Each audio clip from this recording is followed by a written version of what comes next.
আসসালামু আলাইকুম সমস্ত ভিউয়ার্স, কেমন আছেন? আমি মোহাম্মদ জাকারিয়া, পল্লী চিকিৎসক, মোটিভেশন স্পিকার। আপনাদের সামনে স্বাস্থ্য বিষয়ে আলোচনা নিয়ে আসলাম। তো ঈদের পরের সময়গুলো খুব সুন্দরময় কাটুক, সবার জন্য দোয়া এবং শুভকামনা রইল। আপনারা আমাদের জন্য দোয়া করবেন।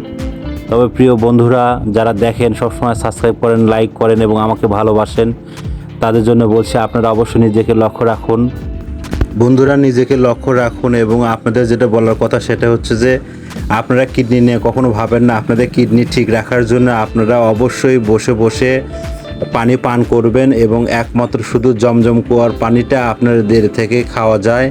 আর বাদবাকি আপনার বসে পানিটা অবশ্যই পান করবেন এবং অবশ্যই নিজের দিকে লক্ষ্য রাখবেন, স্বাস্থ্যের দিকে লক্ষ্য রাখবেন, পাখির ডাকে উঠবেন এবং 30 মিনিট কায়িক পরিশ্রম করবেন এবং কিডনি যেন ভালো থাকে সবসময় লক্ষ্য রাখবেন এবং বসে প্রস্রাব করবেন। এবং ধন্যবাদ, ভালো থাকবেন।